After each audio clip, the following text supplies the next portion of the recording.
썸먼 멤버십 회원분들 안녕하세요. 네, 오늘의 주제는 바로 이 끊어지지 않는 힘, 바로 끈기입니다. 사실 생각해보면 모든 위대한 성공 뒤에는요, 언제나 이 끈기라는 보이지 않는 동력이 있었거든요. 그 첫 번째 사례로 지금 세상에서 가장 뜨거운 기업, 답을 아시죠? 그곳의 이야기를 한번 들어보겠습니다.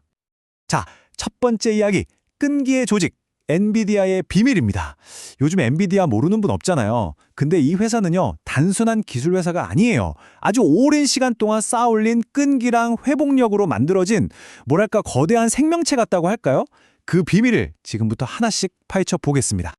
최근 한 기사에 따르면요, 엔비디아의 한 개발자가 이런 말을 했대요. 훌륭한 과학자가 진짜 오랫동안 연구에 매달리고 또 실패도 좀 너그럽게 봐주는 그런 문화가 필요한데 엔비디아가 바로 그런 회사인 것 같아요. 라고요. 와, 이게 바로 핵심인 거죠. 엔비디아의 진짜 힘은 단순히 반도체 칩 성능이 아니라 오랫동안 안정적으로 또 실패를 두려워하지 않고 몰입할 수 있게 만드는 바로 그 독특한 문화에서 나온다는 겁니다. 보세요, 숫자는 거짓말을 안 하잖아요. 엔비디아의 이직률은 고작 2.5%입니다. 다른 빅테크 기업들 평균이 10% 정도 되니까 거의 4분의 1 수준인 거예요. 정말 대단하죠. 기사에서는 이걸 사람을 붙잡는 힘이라고 표현하던데 바로 이 힘이 장기적인 연구와 성공을 만드는 아주 단단한 기반이 되어주는 거죠. 근데 사실 엔비디아의 역사를 보면요, 실패의 연속이었다고 해도 과언이 아니에요. 1995년에 처음 내놓은 GPU, 2008년에 야심차게 내놓은 스마트폰 칩, 전부 다 시장에서 외면받았거든요. 하지만 그들은 실패했다고 주저앉는 대신에 그걸 발판 삼아서 곧바로 방향을 확 틀어버렸습니다. 기사에서는 이걸 연쇄 피벗 전략이라고 부르더라고요. 실패를 성공의 재료로 쓰는 엔비디아만의 아주 독특한 생존 방식인 셈이죠. 아니, 그럼 이런 대단한 문화는 대체 어떻게 만들어진 걸까요? 바로 이 네 가지 핵심 요소 덕분입니다. 첫째, 30년 넘게 회사를 이끌어온 CEO의 안정적인 리더십. 둘째, 당장 이번 분기 실적이 아니라 10년 뒤의 큰 그림을 보는 장기적인 관점. 그리고 셋째, 이게 진짜 특이한데 CEO에게 50명 이상이 직접 보고하는 극단적으로 평평한 조직 구조. 물론 압력솥이라고 불릴 만큼 업무 강도는 엄청나게 높지만 그에 걸맞은 보상은 또 확실하게 챙겨준다고 해요. 이 모든 게 합쳐져서 엔비디아라는 강력한 끈기의 조직을 만든 겁니다.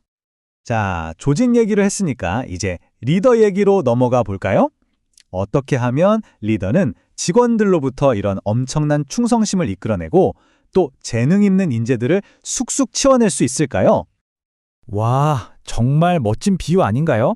토니 퍼델의 책 빌드에 따르면요, 권오현 전 삼성전자 회장이 이런 말을 했다고 합니다. 관리자는 멘토나 부모와 같다고요. 세상에 어떤 부모가 자식이 자기보다 더 성공하는 걸 바라지 않겠냐는 이 한마디가 위대한 리더십의 본질이 뭔지 딱 보여주는 것 같아요. 책에 따르면 관리자는 딱 두 부류로 나뉜다고 해요. 왼쪽 두려워하는 관리자는요, 뛰어난 팀원을 보면 어휴, 제가 내 자리 뺏는 거 아니야? 하면서 위협으로 느껴요. 하지만 오른쪽 성장하는 관리자는 팀원의 성공을 곧 자신의 승리라고 생각합니다. 그리고 바로 이 길이 자기 자신도 더 높은 곳으로 올라가는 가장 빠른 길이라고 책은 강조하고 있습니다. 그럼 구체적으로 뭘 해야 할까요? 책 빌드는 아주 실용적인 조언을 줍니다. 만약에 정말 뛰어난 팀원이 있다면 1대1 면담을 더 자주 하고 중요한 경영진 회의에도 일부러 데려가라는 거예요. 회사 전체에 그 사람의 존재감을 널리 알려주고 마침내 그 팀원이 승진했을 때 진심으로 자랑스러워하라는 거죠. 이게 바로 팀과 나를 함께 성장시키는 진짜 리더의 기술입니다. 자, 조직 그리고 리더의 끈기를 봤으니까 이제 진짜 우리에게, 바로 나 자신에게 적용할 차례입니다. 우리 개인의 추진력과 끈기를 만들어주는 가장 실용적인 도구, 바로 제대로 된 목표 설정법에 대해서 한번 알아보겠습니다. 한번 생각해 보세요. 만약에 우리가 세운 계획이 막연하고 뭘 얼마나 했는지 잴 수도 없다면 과연 그 계획이 성공할 수 있을까요? 책 위대한 12주는 바로 이 질문에서 시작합니다. 성공하고 싶다면 반드시 구조화된 목표 설정이 필요하다는 거죠. 책에서 제시하는 훌륭한 목표의 5가지 규칙입니다. 첫째, 살 빼기가 아니라 5kg 감량하기처럼 구체적이고 잴 수 있어야 하고요. 둘째, 실수 2% 줄이기가 아니라 정확도 98% 달성하기처럼 긍정적으로 표현해야 합니다. 셋째, 당연히 현실적이면서도 약간은 도전적인 목표여야 하겠죠. 넷째, 팀이라면 누가 책임자인지 명확히 해야 하고, 마지막으로 다섯째, 반드시 마감 기한이 있어야 합니다. 이 적당한 긴장감이 우리를 움직이게 만드니까요. 자, 이제 마지막 파트입니다. 우리가 지금까지 전략, 목표 설정, 이런 중요한 얘기들을 했잖아요. 그런데 이 모든 것을 가능하게 하는 가장 근본적인 조건은 과연 뭘까요? 어쩌면 그건 바로 아주 단순하게 그저 버텨내는 힘, 바로 그 자체일지도 모릅니다. 서머님이 직접 쓴 글에 따르면요. 우리가 보통 넷플릭스의 성공 비결을 얘기할 때 이런 걸 꼽잖아요. 와, 정말 기가 막히게 내 취향을 알아맞히는 알고리즘 추천 기술. 그리고 한번 시작하면 도저히 멈출 수가 없는, 우리를 밤새게 만드는 그런 미치도록 재미있는 오리지널 컨텐츠 같은 것들이요. 물론 다 맞는 말이죠. 그런데 말이죠. 만약에 인터넷 속도가 여전히 너무 느려서 영상이 계속 뚝뚝 끊겼다면 어땠을까요? 아마 이 모든 멋진 전략들은 아무 소용이 없었을 겁니다. 넷플릭스와 유튜브가 버텨낸 시간 무려 20년 이상입니다. 서머님의 글은 바로 이 지점을 파고들어요.